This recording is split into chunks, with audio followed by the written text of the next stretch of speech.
Vous faites quelque chose et vous aimeriez faire quelque chose, alors venez fabriquer avec moi une telle caisse, un tel porte-bouteille ou si vous préférez, un organisateur. Mais à l'origine, il a été conçu comme un porte-bouteille pour des bouteilles de bière et des canettes. Toutes les dimensions en découlent. Cependant, il s'est avéré entre-temps que cela peut également être utilisé comme une caisse très polyvalente. Comme vous pouvez le voir, dans celle-ci, il y a des outils et des instruments, et celle-ci sert d'organisateur pour les couverts dans notre salle à manger d'été. Ceci est une caisse vieille, de plusieurs années. Je l'ai faite en fait à partir de restes, car j'avais reçu d'un grand magasin du matériau en panneau qui était intercalé avec une sorte de panneau particulier, quelque chose entre le MDF et le panneau de fibre, assez léger, relativement pelucheux et mou. Alors ils m'ont laissé ça ici pour que je le jette ou que je le brûle, et moi je l'ai utilisé entre autres pour cette caisse. En fait, une fois poncée et vernie, la surface est devenue assez solide et utilisable. Et à ce moment-là, je faisais les joints à l'aide d'une fraise spécialement conçue pour les tiroirs. Et ici, cela m'a été utile parce que le joint en forme maintient bien les pièces ensemble lors du collage, cela ne se déplace pas. Bien sûr, grâce à ce profil, la surface collée est également augmentée, ce qui rend le joint globalement plus solide. Puis il y a cette autre caisse, celle-ci est beaucoup plus récente, je l'ai fabriquée relativement récemment pour un reportage pour les conseils de l'oiseau Loscutak, et je l'ai faite en contreplaqué de pain de menuiserie. Je pensais que c'était une 12, mais j'ai ensuite découvert que ce n'était qu'une 10, qui a en réalité une épaisseur d'environ 10,4. L'idéal serait que ce soit une 12. Les joints ici sont biseautés à 45 degrés et des lamelles y sont utilisées. Sinon, en fait, le fond est fait de la même manière pour ces deux caisses. Il y a une rainure fraisée ou découpée à la scie de table tout autour à l'intérieur et un fond d'une épaisseur de 6 à 8 mm y est inséré. De même, ces cloisons intérieures ont idéalement une épaisseur de 6 à 8 mm maximum.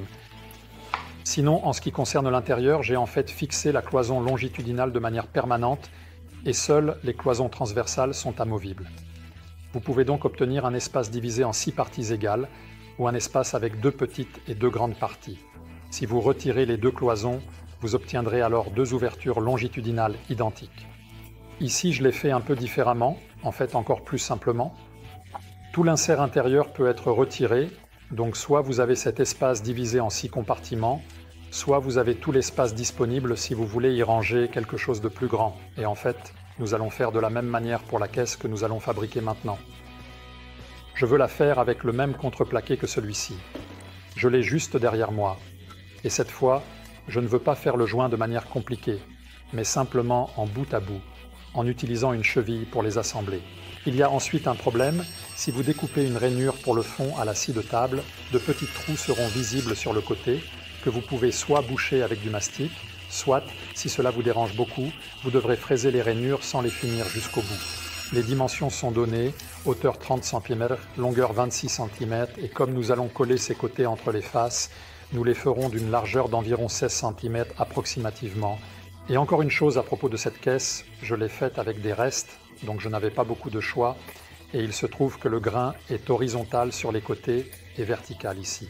Si vous le vernissez, cela n'a aucune importance pour le contreplaqué. Si vous voulez le laisser naturel et que cela vous dérange, vous devez bien sûr le faire autrement. Je recommande de couper une bande de 30 cm de large. Vous pourrez ainsi y placer ces 2 faces l'une au-dessus de l'autre, ce qui vous permettra d'avoir le même motif.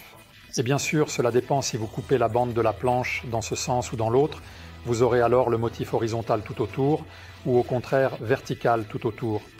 Cela dépend de votre goût. Alors, de quoi aurons-nous besoin pour cette fabrication?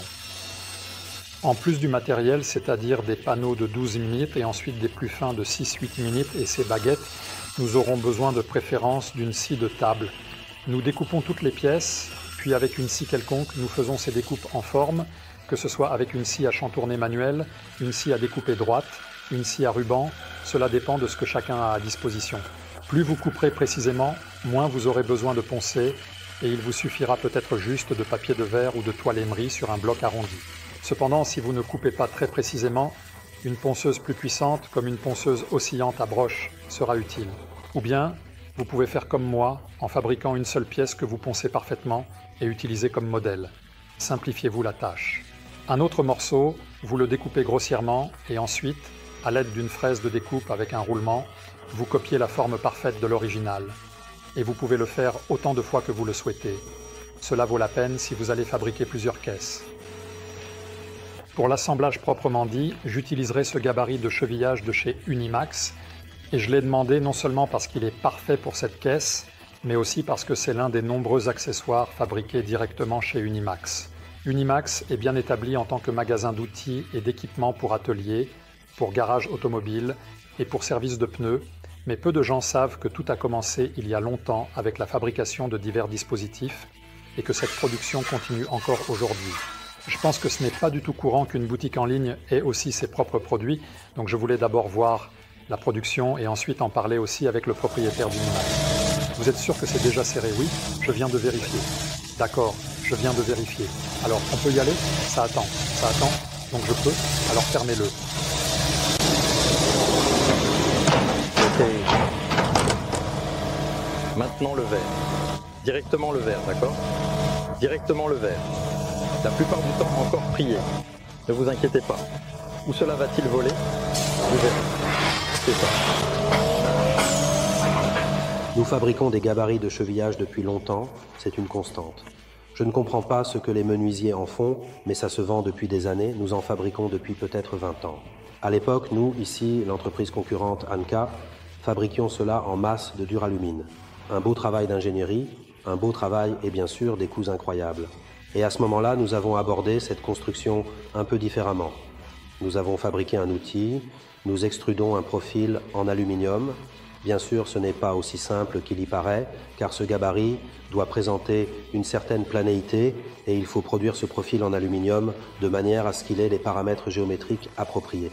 Parce que presser ce pain avec la forme de ce profil, cela tombe tout simplement au centième, ce n'est pas un problème. Mais maintenir la planéité à cette longueur de 650-600 mm du gabarit nécessite bien sûr une certaine publication. Donc cela dépend relativement du partenaire coopératif. Mais c'est un beau produit, il y a beaucoup de trous percés, avec précision, beaucoup de filetage, et nous pouvons voir comment une telle chose est fabriquée. C'est étonnamment rapide et c'est comme par magie de voir aujourd'hui les paramètres de coupe, à quel point la couronne de forage pénètre brutalement dans le matériau. C'est certainement agréable à voir en direct.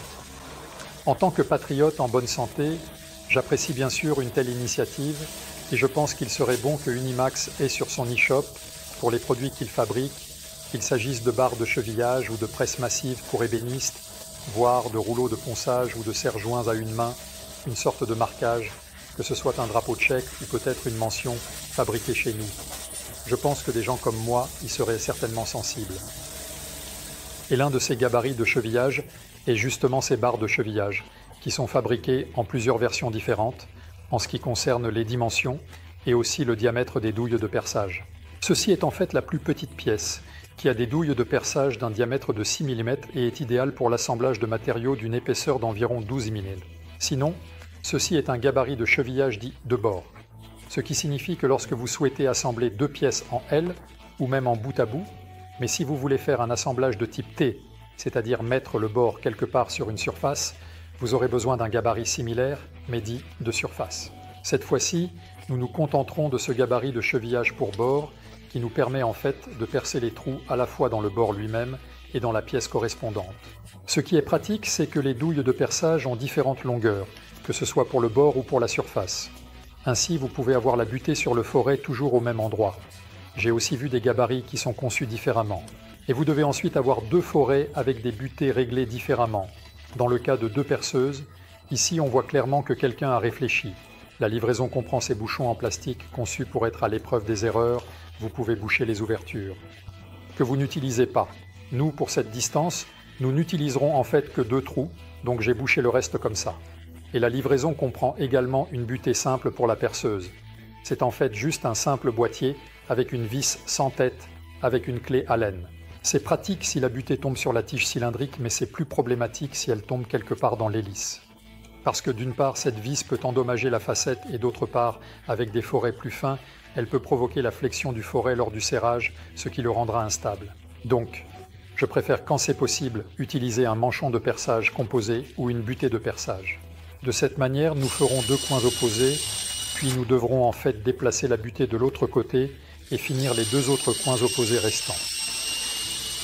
Quand tout est percé, nous pouvons commencer à coller. Je commence par appliquer de la colle dans les trous des bords et j'enfonce les chevilles jusqu'à ce que la colle commence à sortir des rainures. Ainsi, je suis sûr qu'il y en a tout autour de la cheville et que c'est parfaitement collé. Ensuite, j'applique la colle dans les trous opposés et sur tout le bord. Je vais tout assembler. Et il est bien sûr bon de le serrer. Les serre-joints de corps sont idéaux pour cela.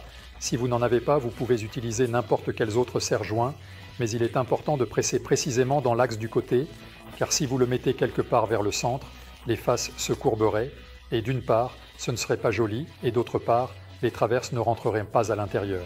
Et en ce qui concerne cette tige, vous pouvez soit utiliser une tige comme je l'ai fait, qui provient d'un lit d'enfant, avec un diamètre de 16 mm, et dans les deux cas, elle est insérée dans des trous borgnes, et ensuite collée pour éviter qu'elle ne tourne, et pour qu'elle tienne bien en place, car avec ce matériau plus fin, il y a un risque qu'elle tombe. Mais si vous voulez être sûr, nous pouvons faire les choses un peu différemment, à savoir percer les trous de part en part. Soit nous faisons la tige un peu plus longue et nous sécurisons les dépassements avec une sorte de cheville. Mais dans ce cas, cela dépassera évidemment des côtés. Si vous voulez que ce soit aligné, nous couperons la tige à la même longueur que la boîte. Nous coupons les extrémités, nous les insérons dans les trous, nous les collons et nous insérons et enfonçons de petits coins dans les fentes. Ils vont parfaitement l'étendre, donc ça tiendra très bien, et après le séchage de la colle, ils vont le couper et le poncer. Donc ce sera un élément qui, à mon avis, sera très joli, et en même temps, la jonction sera extrêmement solide. En ce qui concerne les cloisons intérieures, c'est simple. On divise celle qui est allongée en 3 parties égales, et on y découpe une rainure à mi-hauteur, qui sera aussi large que l'épaisseur du matériau. On fait la même chose au milieu des cloisons. On assemble le tout, on l'insère à l'intérieur, et la boîte est prête. Et enfin, bien sûr, une finition de surface. Vous pouvez utiliser un vernis de couverture ou le laisser naturel et simplement l'imbiber d'une huile ou d'une cire. Cela dépend bien sûr d'abord de votre goût et ensuite de la manière d'utilisation et d'exposition, éventuellement aux conditions météorologiques. Peu importe la technique de fixation que vous choisissez pour fabriquer une telle caisse ou un tel support, vous trouverez comme d'habitude le lien vers tous ces gabarits dans la description sous la vidéo. Merci d'avoir regardé, prenez soin de vous et faites quelque chose.